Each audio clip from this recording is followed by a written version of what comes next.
Olá e bem-vindo a mais um Entre Nós. O programa hoje recebe o ator, escritor, poeta e agora estudando para ser diretor também, Giovanni Venturini. Tudo bem, Giovanni? E aí, Dudu, beleza? Tudo ótimo. Obrigado aí pela visita. O Giovanni, ele está fazendo uma novela que está no ar no SBT, chama-se Cúmplices de um Resgate, né? Ele faz o papel do Nico, se não me engano, na novela, né? O Giovanni é anão e no rádio, eu tô falando isso porque no rádio as pessoas nos ouvem também na Rádio Estadão em 92.9 FM, né? Vai ouvir essa minha voz, vai achar que eu tenho 2 metros de altura. E tá fazendo um sucesso enorme o personagem do Nico, quase 500, meio milhão de seguidores no Instagram, a novela tá com 18 pontos do Ibope. E o que é muito bacana é que o Nico, eu acho que é uma das primeiras pessoas no Brasil que tem nanismo e que está puxando esse lado artístico para um lado um pouco diferente do caricato, mas para um lado realmente artístico. Você é poeta, você tem um livro maravilhoso de poesias. Eu acho que a última canção que foi feita na novela foi feita em cima de uma poesia sua que o seu personagem passa. Então eu achei muito bacana essa história toda e por isso eu quis te trazer aqui para o programa. Como é que começou, antes da gente falar um pouquinho da sua atuação agora, como é que começou essa sua vida artística, Giovanni? Pô, começou desde que eu era pequeno. Não, brincadeira. Não, eu era bem jovem mesmo. Acho que desde a infância, na verdade. Eu sempre gostei muito do teatro, de literatura, sempre.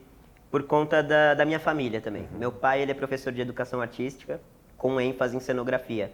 Então ele trabalhava fazendo cenários e tudo mais. Hoje ele dá aula na rede pública do estado.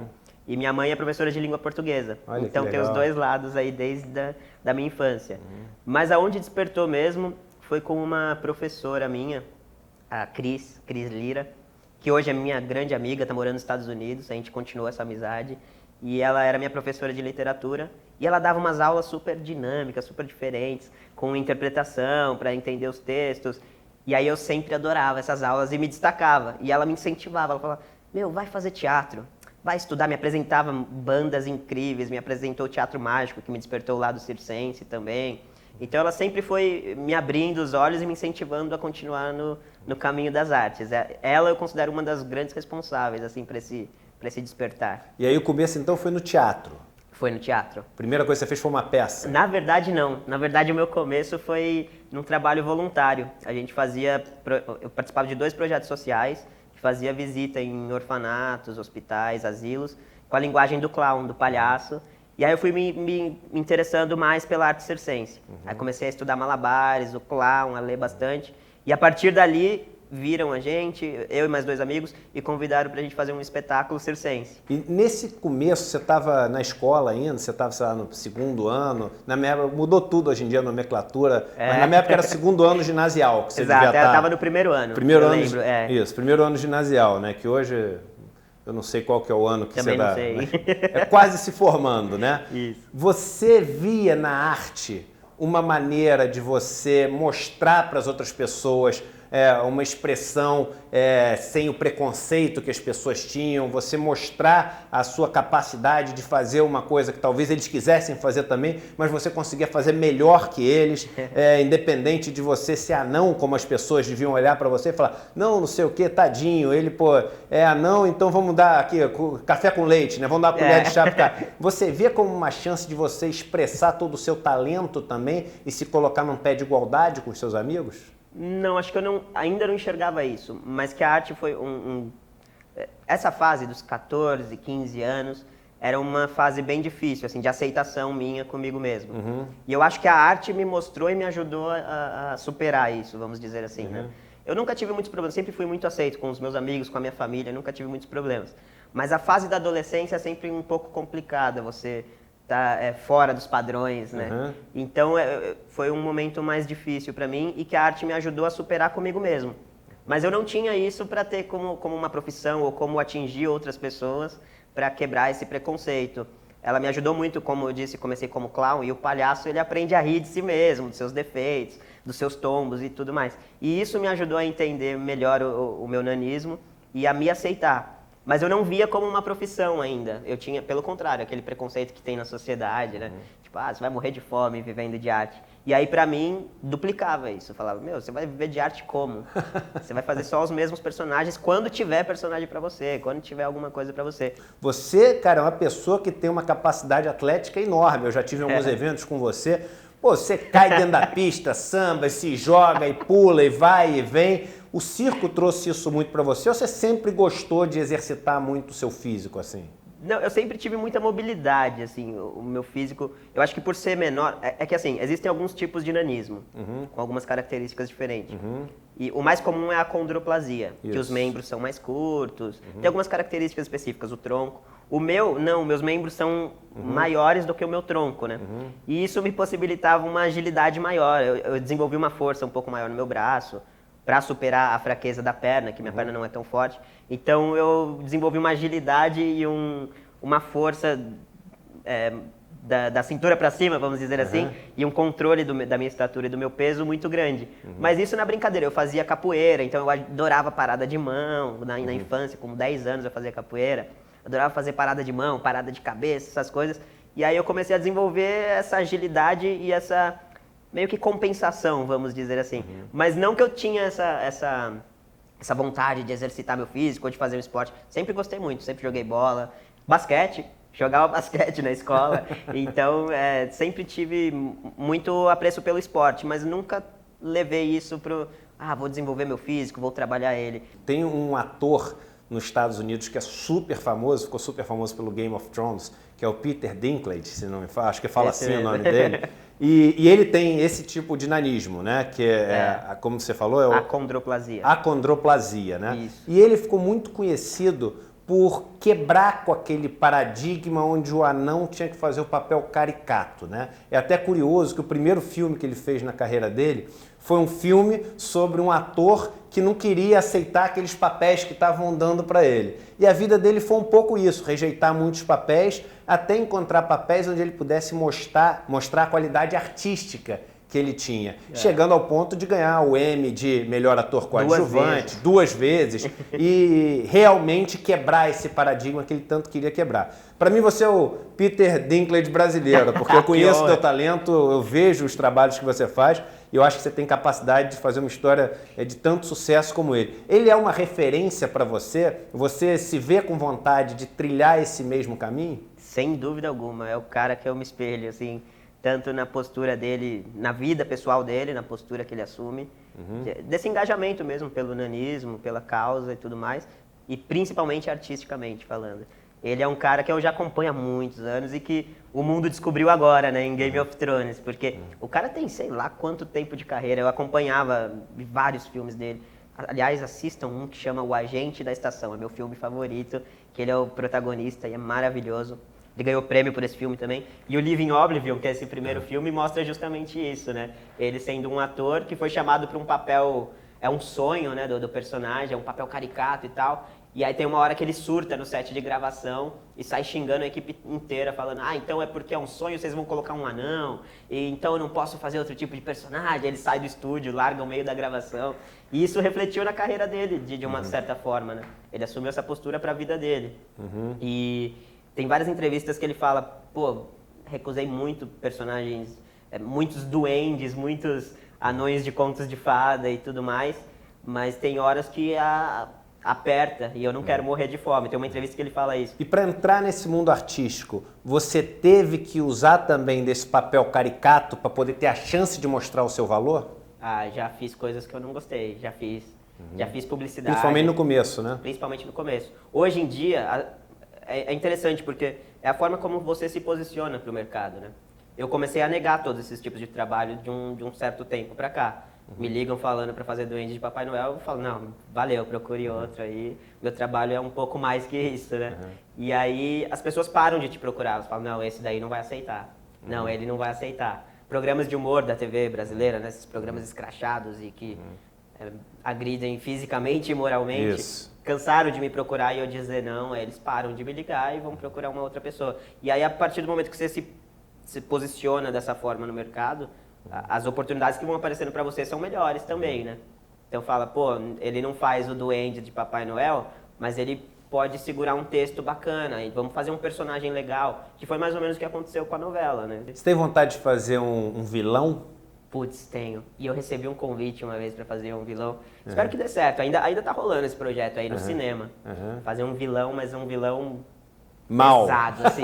Bem interessante. Eu adorei. Quando eu li o roteiro, falei, nossa, eu quero fazer esse personagem. Eu quero muito fazer um vilão. Mas um vilão também que fuja, porque já vi vilões, até mesmo no cinema nacional, que colocaram o Gigante Léo, que é lá do Rio de Janeiro, um ator anão também, colocaram ele fazendo um vilão, mas era de uma forma cômica. E você é engajado na causa da conscientização do nanismo? Você dá palestras? Existe uma associação que luta pelos direitos, pela acessibilidade, por coisas do gênero, assim, com o poder público? Como é que funciona isso? Eu digo que a nossa classe é um pouco desunida. A gente ficou muito tempo assim, sem uma comunicação e sem informação. E a falta de informação é que faz o preconceito, né? Eu acho que o principal contra o preconceito é a informação. E agora, há 2 anos, acho que 1 ano, surgiu uma campanha que é o Somos Todos Gigantes e vem conscientizando muita gente sobre o nanismo, trazendo informações para os pais de primeira viagem, o que é importante, né? Pô, a família tem que ser a primeira pessoa a não ter preconceito, né? Então é uma campanha que está crescendo muito. A gente vai lançar o site agora, do dia 17 de setembro, agora vai sair o site oficial do Somos Todos Gigantes. Já tem página, Instagram e tudo mais. Vou estar lá também em Goiânia, falando um pouco sobre a importância do personagem na novela para trazer essas informações, sobre o meu livro, falando um pouco, dando uma mini palestrinha lá em Goiânia. E eu tô na luta na causa, mas eu não sou... Eu sou, de certa forma, ativo na causa, até porque eu tô na mídia, né? E isso é importante, você usar da mídia para trazer essa informação e atingir um público maior. Então, o Somos Todos Gigantes vem surgindo agora até para fazer um levantamento estatístico, que a gente tem dados super atrasados de população com nanismo mesmo. A gente não consegue ter um levantamento e nem uma comunicação entre outros estados, entre anões do Rio de Janeiro, anões de São Paulo, anão de Minas, enfim. Tá rolando agora essa união e essa comunidade para trazer esse tipo de informação e essa quebra do preconceito. Você falou do seu livro aí, mostra aí o seu livro, cara. Tá aqui o A Não Ser. É o A Não Ser, e ele é um livro de poesias, né? Livro de poesias. E que você escreveu ao longo da vida ou ele é mais recente, assim? Não, foi ao longo da vida. Assim, tem muita coisa aqui que eu comecei meio que em paralelo, assim, com 15, 16 anos, no mesmo tempo que eu comecei a carreira de ator, eu escrevia meus textos, mas eu escrevia para mim. Escrevia... E aí comecei a publicar num blog, que chamava A Não Ser Gigante. E aí eu comecei a publicar no blog e começou a ter uma repercussão legal, assim, a galera começou a gostar e tudo. Aí, há uns 3 ou 4 anos atrás, eu conheci uma galera eu comecei a frequentar saraus, slam, que são batalhas de poesias e tudo mais. E conheci uma galera vamos dizer, independente, da literatura independente de São Paulo. E eles me convidaram para fazer o livro pelo Selo do Burro, que é um selo independente de um amigo meu. E aí eu reuni esses textos que eu tinha desde os 15 anos, alguns deles, tem muita coisa ainda guardada. Não, e é lindo. A Juliana, minha esposa, tem esse livro. Eu já li alguns pedaços, eu achei lindo. Uma coisa que eu nunca fiz aqui no programa, tá? Porque a gente nem tem tempo para isso.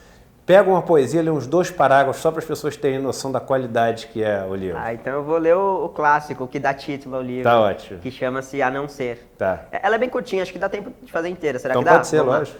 Então acima de tudo e abaixo de todos, sou anão. Até mesmo acima do meu banco ou quieto no meu canto, continuo um pequeno cidadão. E anão nada mais é que um ser gigante por dentro. Alguém que esqueceu de crescer por fora, que inverteu o sentido e o significado de vir e ir embora, de crer, de ser, de crescer. Todos crescem, menos nós, cordas infindas em nós. Somos eternamente imensos, em prosas, em versos.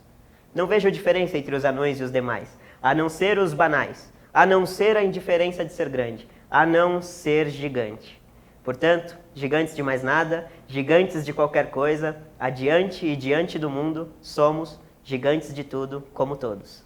Oh, garoto, que coisa linda, cara. A novela fica até quando no ar, Giovanni? Eu não sei se é novembro ou dezembro, mas acho que até dia 5 de dezembro, mais ou menos. E a partir daí, como é que estão os planos dos próximos trabalhos? Tem algumas coisas aí engatilhadas pro próximo ano, né? Tem a nossa peça, né? O Eduardo escreveu um roteiro muito bacana, que é justamente sobre isso, sobre essa quebra do preconceito. É uma peça que eu fiquei felicíssimo com o convite, quando a Ju me falou do projeto. É uma adaptação da Branca de Neve, do conto Branca de Neve, de uma forma muito importante para a sociedade, para as pessoas nos enxergarem. Então tem a nossa peça pro ano que vem, tem o nosso longa, olha aí, vários projetos juntos. Nosso longa, o Três Reis, que acho que sai ano que vem também. E como eu disse, estou estudando agora atuação e direção, quero esse curto período aí, esse próximo semestre, me dedicar ao estudo. E agora estamos fazendo uma turnê da novela, né? A gente está fazendo alguns shows pelo Brasil com músicas da novela, eu, Rodrigo Dourado, a Júlia Simora, o Felipe Gomes, algumas crianças da novela. A gente está fazendo vários shows aí. Posso divulgar a agenda já? Olha aí. Pode aproveitar? Pode, lógico, cara. Dia 10, agora a gente está em João Pessoa. 10 de setembro. 10 de setembro em João Pessoa. Dia 11 em Recife. Aí dia 17 e 18 no Teatro Net em São Paulo. 24 e 25 também no Teatro Net em São Paulo. E eu queria terminar o programa pedindo para você para passar uma mensagem para pessoas que também têm um desafio grande na vida e às vezes têm um medo de quebrar com o paradigma para poder mostrar o talento que elas têm e o potencial que elas têm. A mensagem que eu deixo é para você acreditar principalmente em você. Muitas pessoas vão dizer que você não é capaz, muitos empecilhos vão aparecer na sua vida, mas se você acredita que você faz aquilo bem, que aquilo te faz bem, te alimenta de certa forma, e digo te alimenta não na parte financeira, te alimenta a alma mesmo. Se aquilo te faz bem, acredita, vai atrás, dá a cara a tapa, porque você consegue, você pode, e é só acreditar em você. É isso que falta, as pessoas acreditarem em si e ir pra cima. Giovanni Venturi, muito obrigado aqui pela presença no Entre Nós. A casa está sempre de portas abertas e parabéns pelo estrondoso sucesso do Nico e da novela. Valeu, Dudu. Obrigadão pelo convite aí, foi uma honra.